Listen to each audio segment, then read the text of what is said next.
I think I've mentioned before that, nobody gets in staffing on purpose. It's all accidental. So it's kind of one of those things where, I wanted to be a doctor and was going to go to college to be a doctor. And then life had a different plan for me. And we ended up, both my parents ended up getting sick. And so I ended up being the responsible child and moved back home to take care of them. And started out, worked in a mailroom at a company and did something nice for the payroll department. And the payroll department moved me in. Then I got into HR and eventually got in the role was hired at InStaff in 1998 as the HR person. And because our product was people, I kind of moved up in the ranks and eventually, was over operations and then became the COO for 9 years. And then last 4 years was the CEO before BG bought InStaff in 2013. So then from 2013 to 2016, I did a dual presidency and kind of ran the light industrial division as well as finance and accounting division.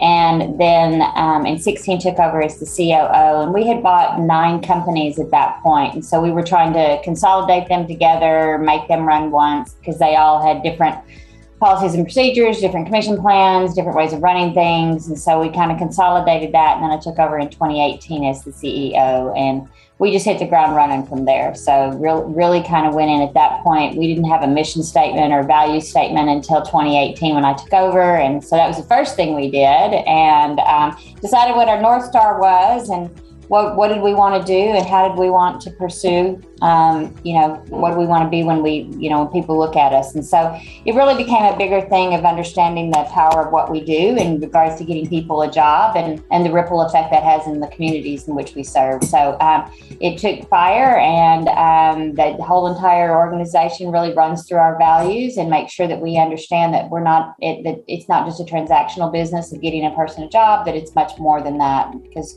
we allow people, to feed their families and put, clothes on people's back, put a roof over your head. And if you have all that stable, then you can go into your communities and you can help in your communities. And so we try to make sure that everything ripples out, and we talk to our customers about that, as well as our internal people and our consultants and candidates that we have as well.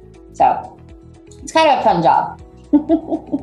It spells out gift and it has 2 I's. And so it's growth, innovation, integrity, fun, and teamwork. Is that right? Yeah, that's right. And just making sure I spelled it right. So, but everything we do kind of runs through that. And so that has to do with, every decision that we make runs through the values. If we're stuck in trying to make a decision on whether or not it's profits versus people, we run it through the value statement and really kind of use it in every single decision that we make. And when you can come at it knowing what you said you're going to value and then live it, it makes every decision easier to make. Just helping people. I think it's just,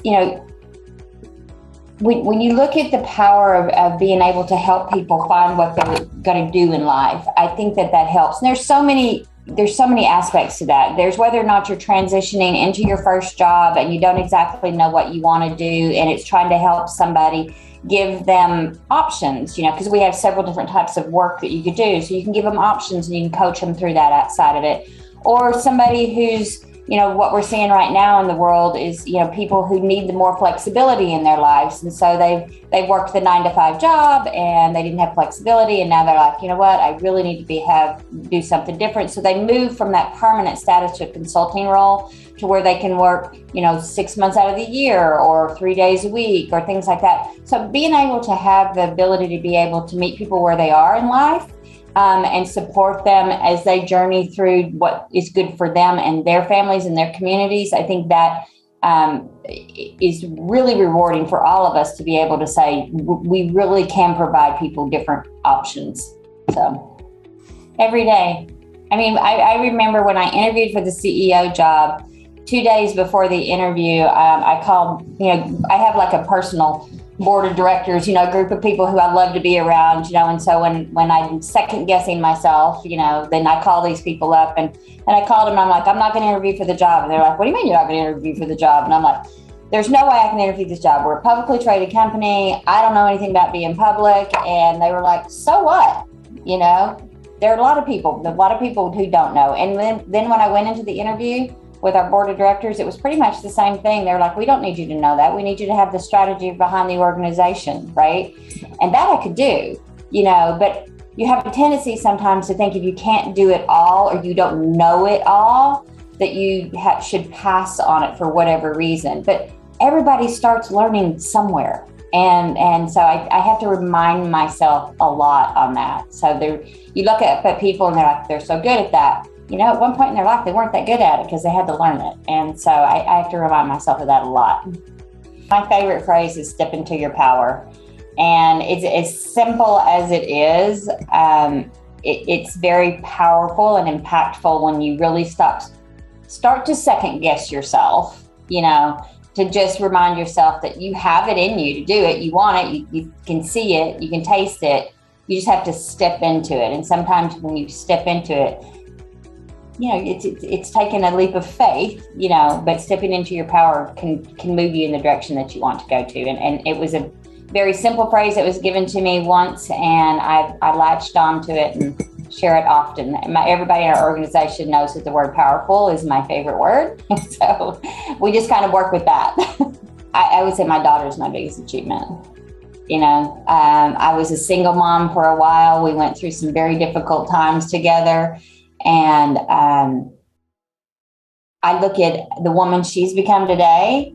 And if I would have had the confidence and the drive at 27 years old that she has today, I don't even know where I would be. Super happy with where I am right now, but I did not have the confidence and drive that she has at 27 years old. And I think that no matter what happened in our lives, I made sure she had the confidence to be able to move forward in her life. So I think that's my biggest accomplishment. I'm not gonna like this answer. I don't know that I ever had a real mentor. and I don't, you know, I've been asked that question before.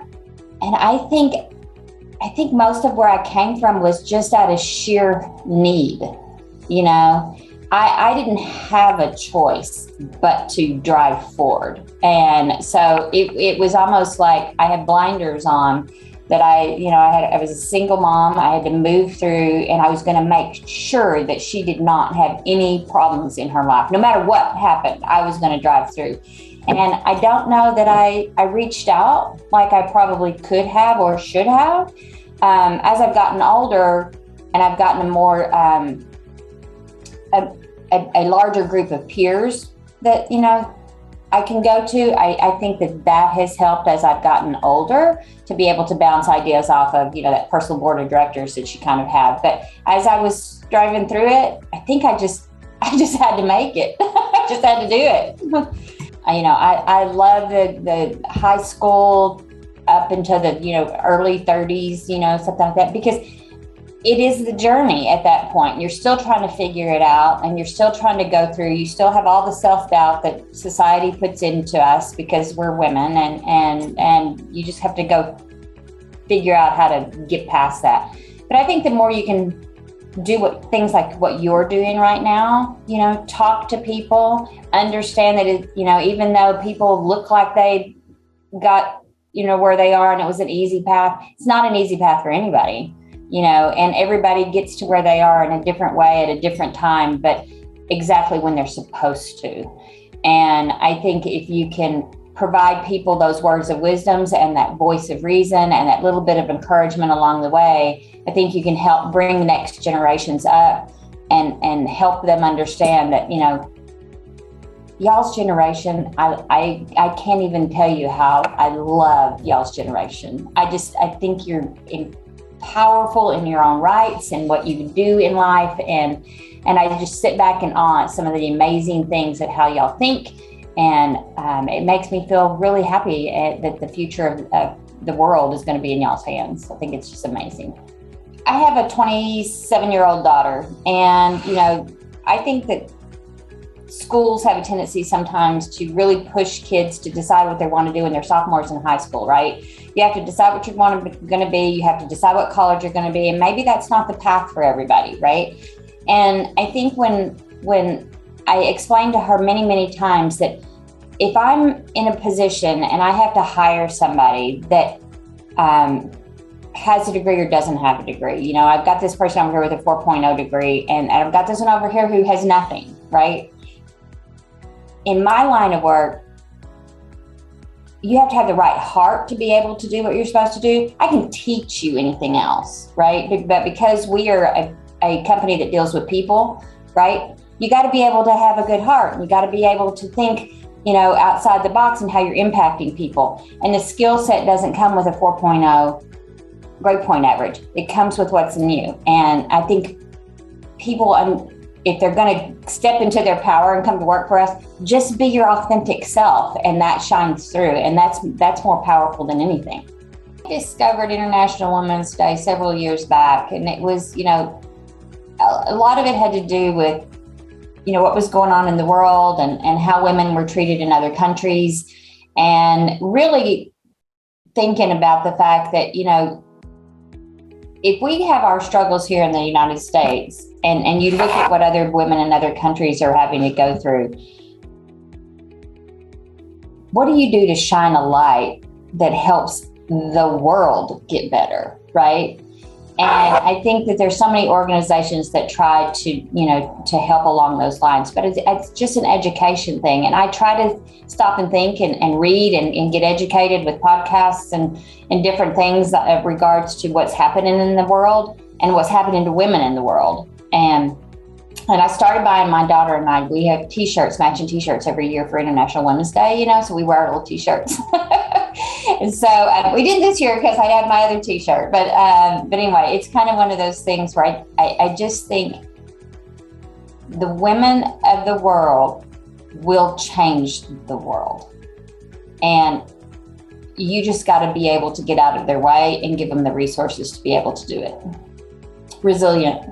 If I just look back at everything, you know, the path that I took in life wasn't normal. How I got where I'm at wasn't normal. But I always was positive about what I could do, and always tried to push through any of the negativity to try to move forward. So, you know, and there were times in my life there was a lot of negativity. So just having to be resilient enough to put it in a box over here and power through and to get what we needed in life and to help others along the way and realize that, you know, whatever you're going through in your life, there's other people in the world who have it 10 gazillion times worse in some cases, you know, but yeah, so I would just say resilience. So always pushing forward.